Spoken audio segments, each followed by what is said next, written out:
Firefighters work to snuff out the flames at a local home overnight. What we're learning about that blaze. And Governor Gretchen Whitmer creates a task force to study Michigan jails. Find out why she says something needs to be done about the status quo. Plus, it's a hot morning here in Auburn, and you get your very own chance to try your hand at glass blowing, making art like this. It's time to wake up in Michigan. It's Thursday, April 18th. Live and local with coverage you can count on. This is WNAM TV5 Wake Up. Good morning, everyone. Happy Thursday. Let's start off with this live look over Bay City this morning, where drivers are having to deal with a series of headaches this week. We'll have more on that story coming up in just a little bit. Thanks so much for waking up with TV5. I'm Elena Holland. It's been mostly dry around the region early this morning, but Chris, that was not the case last night, and I don't think that's going to be the case for the rest of the day, is it? Yeah, definitely not. Looks like another round of showers and storms as we go throughout today, typical of our spring season here in mid-Michigan, but we are off to a mostly dry start around the region this morning. We've got a few showers just to the west of Mount Pleasant and even to Alma this morning. Those showers not terribly heavy, really more of a nuisance than anything on the morning drive. The heaviest of the activity still well off to our southwest. We will likely see showers and storms blossom a little bit later on this morning, even more so this afternoon and this evening. Until that time, temperature is going to be warming up quite a bit. We've got upper 50s and lower 60s right now, a few 40s kind of mixed in between. Those temperatures being helped out by a southerly wind flow this morning, about 10 to 20 miles per hour in some cases, and it looks like those winds will stay breezy through the day today. Had a little fog earlier in West Branch. Looks like that's starting to improve, so good news for the morning commute there. Temperatures this afternoon going towards the 60s in many spots again. It looks like we'll achieve our highs right around lunchtime today and then gradually fall as we head towards your evening drive. Live on-time traffic map shows you things in pretty good shape this morning, so no major issues expected here. We'll have your full 7-day forecast coming up in a bit and timing on today's rain. All right, thanks so much, Chris. New this morning, at least 4 states, including Michigan, are battling a listeria outbreak. Officials say one person in Michigan was killed from the sickness, and at least 8 others were hospitalized. New Jersey, Pennsylvania, and New York State have also reported infections. The CDC says people who fell ill ate different types of deli products, including meats and cheeses. Samples with listeria were found in several stores, but officials have not said who supplied the contaminated deli products. Developing this morning, we're working to learn more about a fire in Carlton Township. Crews were on the scene late last night battling the blaze at a home on Sherman Road near Jefferson Street. There's no word yet on the cause of that fire or if anyone was inside at the time. But stay with TV5 as we continue to follow this developing story. And police responded to a home in Burton last night. Officers were called to the house on Schaefer Drive near Davison Road. They taped off the home as a crime scene and called in state police. We have reached out to investigators for more information about what happened, and we will keep you updated. There's still no charges filed after a gunshot placed Flex High School in Flint on lockdown yesterday morning. Police have arrested 4 people following that incident.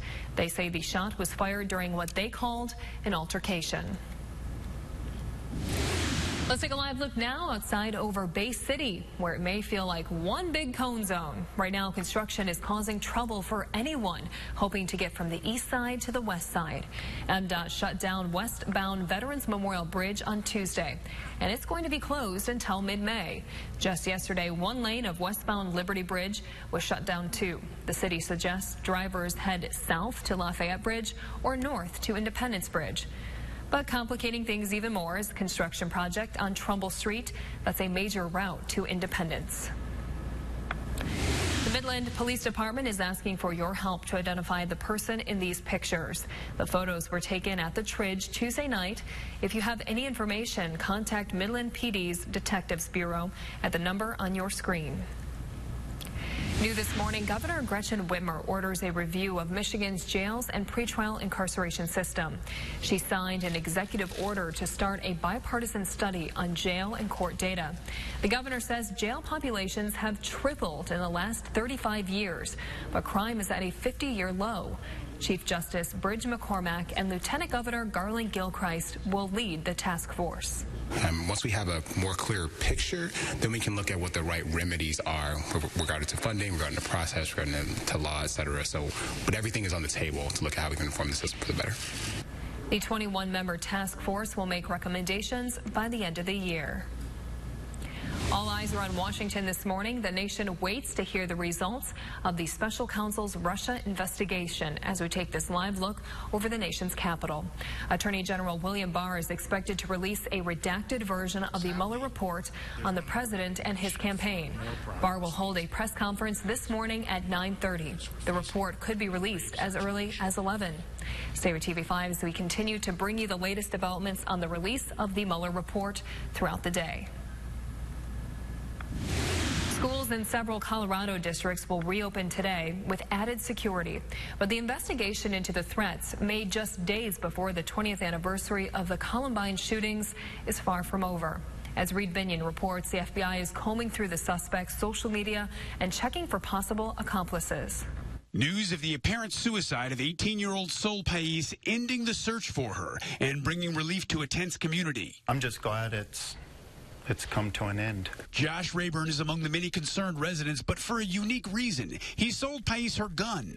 Haven't been able to sleep since finding out the news. The Miami teen legally purchased a pump-action shotgun and ammunition here, making credible threats that shut down almost 20 districts. The fear spreading from Colorado. This opens a wound, especially on an anniversary week. To her hometown. When stuff like this happens, because we've had threats and stuff in the past here, they get pretty tense. The FBI says a long list of very unusual activity led them to Pais.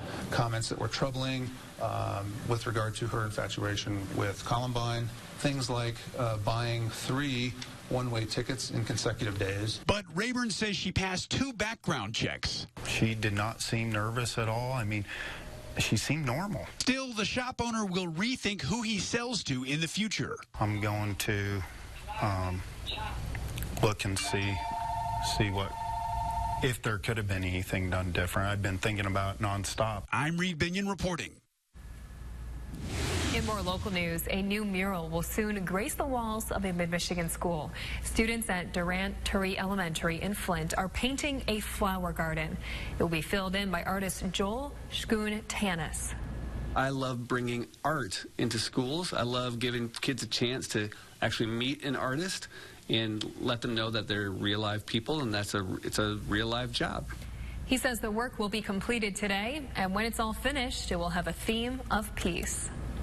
We have been looking for a classic breakfast dish for this week's Top 5 on 5. And today we have narrowed it down, so take a look on your screen. These are the top 5 choices for the best Eggs Benedict in mid-Michigan. You can vote for your favorite right now on WNEM.com. We'll announce the big winner tomorrow morning right here on Wake Up. TV5 News time is 6:38. He was convicted of terrorism, and today he will learn his fate. We preview the sentencing of Amor Fatoui.